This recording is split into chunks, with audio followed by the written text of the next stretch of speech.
Hello, today we are going to be looking at how to make these super fun paper clips that come up off the top of your page. You can make them for the side as well. They are stuffed and they are loads of fun.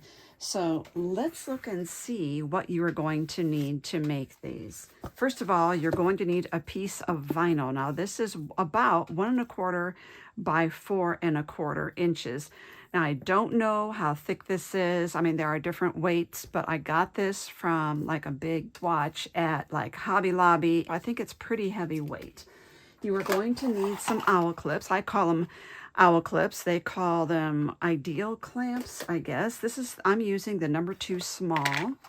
We're going to do that. You will need probably about 4 little clamps. You need some red line tape because other double-sided tape is not going to be strong enough and it will dry and end up being brittle and coming apart after a while. You also need some sort of embellishment, narrow embellishment. It could be some kind of narrow trim or rickrack. And you are going to need a powerful adhesive like Power Tack. I'm using Power Tack and Fabri-Tac. And we're going to need a 1-inch square of cardstock. If you are going to use a heat method, you will need a flat iron and some of this, which is parchment paper to protect your project. And lastly, you will need the stuffings for inside of your project. And of course, you need your creative energy and your adventuresome spirit. So, okay, let's get going here.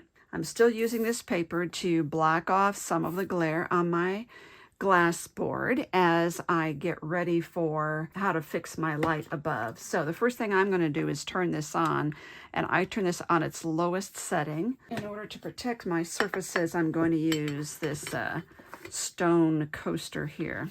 Now, first thing we need to do is take our vinyl and make sure it's clean. You know, you could take alcohol to it if you want. I'm going to use one little swatch of the red line tape on one of my short ends and cut off that excess. You want to give that a burnish with the flat side of your bone folder and then peel that off. Okay, now this is sticky side up. I'm going to bring the back end around and just overlap that. And I'm going to not only burnish over that, but I'm going to burnish this as well. Now, if you don't have one of these, you can sew the sides. It is difficult to sew on these because it's so rubbery that it kind of sticks in your sewing machine as you're trying to go forward. However, you can also use the red line tape to seal these as well. So I am going to use my flat iron for this, and I am going to line this up. I'm going to push this end all the way into my fold there and barely get it in there, not even 1/8 of an inch, maybe it's a 1/16 of an inch. I hold it for about 4 to 5 seconds. And then I look, because it doesn't take long, but what I've discovered with mine is it doesn't heat as well on the bottom edge as it does the top. So I end up going back through and trying it again just on the bottom and try that. And I just keep doing it until it gets a look that I like. I think I need to come in a little bit more. It usually takes me 3 times. You'd think I'd get better at this, but I don't. It's a cautionary tale. Okay. All right, that's good enough. All right. So what we have now is, this is like a little pocket, and we can load what we want in the top. So I have my little items here. Now I want this to be a top of the book paperclip instead of the side. If, you know, you could put letters in here as well, but I decided that I want to do it this way. This is just part of a measuring tape. I like the 59 too. And I just have some old sewing notions. And the reason is that in Paperclip Art Group for April, the theme is sewing. So I'm making this for the challenge in Paper Art Clip group. And this is a different kind of paperclip for me.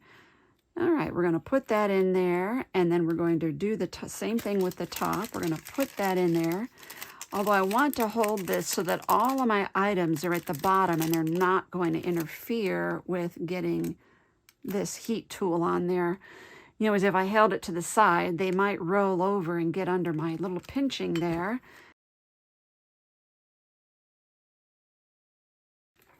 I have never had one of these come undone that I have sealed in these ways. Now, if you have a fuse tool from, I think it was We Are Makers put out the fuse tool, you could try that as well as another method for sealing these. And I see one more little bit. This little corner does not want to get in there. But let's turn this off. Instead of that cardstock, you could use fabric. I'm going to turn this over and score it at 1/2 inch, just so it will fold pretty well. And I've discovered that 1 inch wide is a little bit long, meaning that, let's find my other ones here, meaning that from here to here, it's pretty long. I like it a little bit shorter. And you notice this one is floppy and this one is not. I will show you the secret to that. So let's get our clip here. Okay, we got to thread that through. So, and let me get a little piece of scrap here. So I'm using the Beacon Power Tack. If you don't want this flopping on you, then get that adhesive all the way down in there where the clip is. Now, I don't want it to be really heavy on the ends because it will squish, and you don't want it to squish, especially if you have a really nice manicure, which I do not. I'm going to put this over here, make sure I have the front. Remember, the back is where I have that overlapped. And I'm just barely putting it on there, just enough to cover my my melting there. So if you wanted this shorter, just snip it off a little bit. And the fact that I put the glue right up there on the paper clip means it's not going to be floppy. Now, we did get some clips out here, so I'm going to clip the cardstock right onto that plastic, just like that. And then while that is setting, I'm going to get my Fabri-Tac, and I'm going to choose some rickrack here. And I'm going to start on the back. Shake that down. Now, this is the frosting bottle, and Sugar Bell makes them. I can't get them anymore. I had them in my shop for a while, but it is a nice fine tip for using your adhesives. So again, I'm using Fabri-Tac, and I'm just going to cover up that glue line there, or the melted sealed part. Flip that over.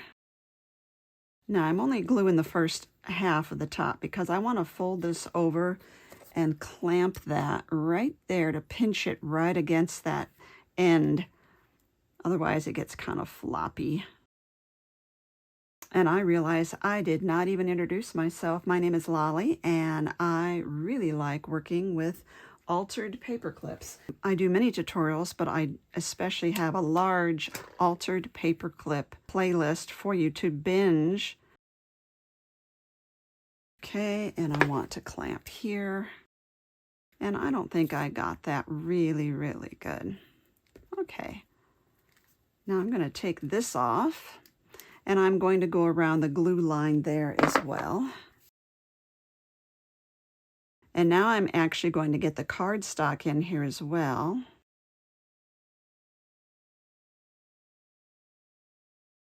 Turn it over. So it is a bit of a gluey project.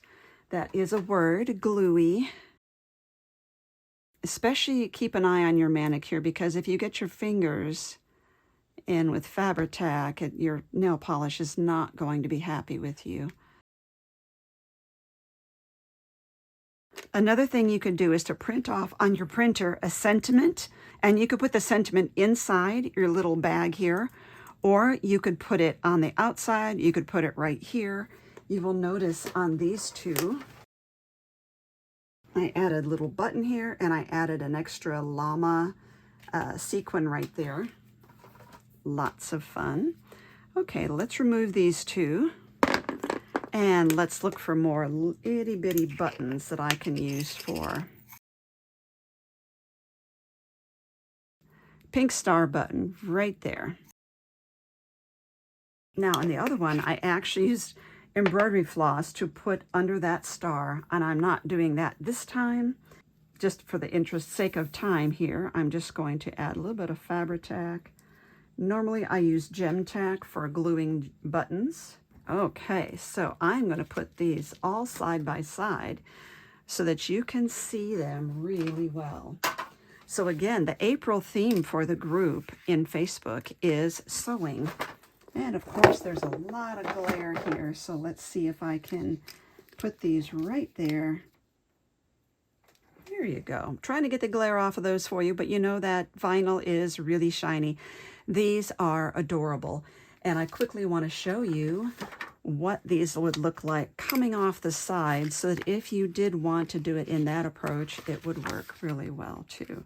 It's kind of hard to put on a bookshelf, but I just think it would be less obtrusive up here. So again, I call these owl clips. I don't know what you call them, but I think they're fun too. And they just have they kind of look like little angel wings there.